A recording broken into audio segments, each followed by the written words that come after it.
स्त्री का अपनापन किसी भी रिश्ते की सबसे गहरी और खूबसूरत परत है। जब वह किसी के साथ जुड़ती है तो केवल सतही स्तर पर नहीं, बल्कि तन, मन और आत्मा तीनों स्तरों पर अपना संपूर्ण अस्तित्व समर्पित करना चाहती है। लेकिन यह अपनापन वह जल्दी से किसी को नहीं देती, क्योंकि उसके भीतर का प्रेम बहुत गहरा, संवेदनशील और नाजुक होता है। जब तक उसे यह भरोसा ना हो जाए कि सामने वाला सिर्फ उसे स्वीकार ही नहीं कर रहा, बल्कि उसे पूरी तरह समझ रहा है, तब तक वह खुद को पूरी तरह नहीं खोलती। यह उस अवस्था की तरह है जब कोई ताला केवल सही चाबी से खुलता है, और स्त्री का दिल केवल समझ और विश्वास की चाबी से ही खुल सकता है। जब कोई स्त्री अपने साथी से कहती है, अब मैं तुम्हें सब कुछ बताना चाहती हूँ, तुमसे कुछ नहीं छिपाना, या अब मुझे डर नहीं लगता, तो इसका अर्थ यह है कि उसने अपने भीतर की दीवारें गिरा दी हैं और वह अब अपने संपूर्ण अस्तित्व से रिश्ते में जुड़ चुकी है।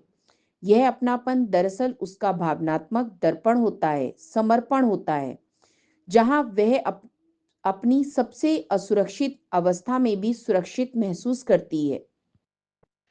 उदाहरण के लिए, जब पत्नी अपने पति से अपने पुराने संघर्षों, अपनी कमजोरियों या अपनी असफलताओं को बेझिझक साझा करती है, तो यह संकेत होता है कि वह उसे केवल जीवन साथी नहीं, बल्कि सच्चा सहयात्री मान रही है।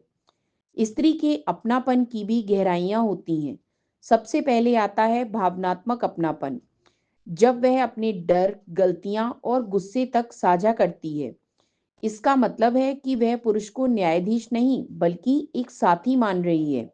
दूसरा है मानसिक अपनापन, जब वह अपने सपनों, विचारों और संघर्षों के द्वार खोल देती है। यह विश्वास का वह स्तर है जहां दीवारें टूट जाती हैं। तीसरा और सबसे गहरा स्तर है शारीरिक अपनापन, जब वह किसी स्पर्श को सहजता और स्नेह से स्वीकार करती है। यह केवल वासना नहीं, बल्कि गहरे जुड़ाव का शिखर होता है। लेकिन यह अपनापन हर किसी को नहीं मिलता, और ना ही जल्दी मिलता है। स्त्री को अक्सर डर होता है कि अगर वह अपने असली रूप में सामने आई तो शायद कोई उसे स्वीकार ना करे। अगर उसके पिछले रिश्तों में उसे धोखा या तिरस्कार मिला हो तो वह हर कदम बहुत सोच समझकर बढ़ाती है। और अगर माहौल में सुरक्षा का अभाव हो, जहां उसकी बातें नहीं सुनी जाती या उसे बदलने की कोशिश की जाती है, तो वहां अपनापन पनप ही नहीं सकता। जैसे कोई फूल बिना धूप और पानी के खिल नहीं सकता, वैसे ही स्त्री का अपनापन बिना विश्वास और सम्मान के नहीं खिलता। पुरुष यदि सचमुच स्त्री का अपनापन पाना चाहता है तो उसे उसकी बातों को गंभीरता से सुनना होगा।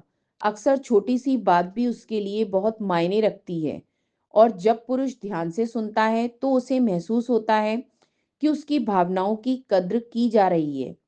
दूसरा, पुरुष को उसके अतीत पर निर्णय नहीं देना चाहिए।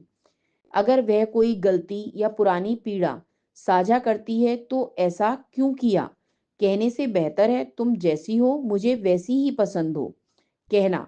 तीसरा, स्त्री को समय और भावनात्मक स्पेस देना जरूरी है। उसे जबरदस्ती खोलने की कोशिश नहीं करनी चाहिए, क्योंकि वह फूल की तरह है। भरोसे की धूप मिलने पर वह खुद खिल जाती है। जब स्त्री पूरी तरह खुल जाती है तो वह बिना किसी बनावट या दिखावे के रहती है। वह अपने आंसू और मुस्कान दोनों समान सहजता से दिखाती है। वह अपने साथी को अपने जीवन का भावनात्मक केंद्र मान लेती है। उदाहरण के लिए, जब पत्नी अपने पति से कहती है, तुम्हारे साथ मैं जैसी हूँ वैसी ही रह सकती हूँ, मुझे किसी और जैसा बनने की जरूरत नहीं, तो यह उसका सबसे सच्चा अपनापन होता है।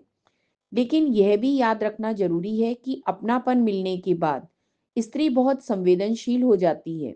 अगर उस समय पुरुष उसे ठुकरा दे या कहे अब तुम पहले जैसी नहीं रही, तो वह अंदर से टूट जाती है और फिर कभी वैसे नहीं जुड़ती।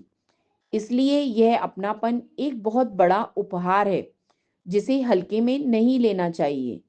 निष्कर्ष यही है कि स्त्री का अपनापन एक इनाम है, जो वह केवल उस पुरुष को देती है जो उसे उसकी पूरी आत्मा के साथ स्वीकार करता है। जो पुरुष इस अपनापन को समझता और संभालता है, वह केवल प्रेम नहीं पाता, बल्कि स्त्री के भीतर की देवी को छू लेता है। यही रिश्ते का सबसे दिव्य और गहरा अनुभव होता है।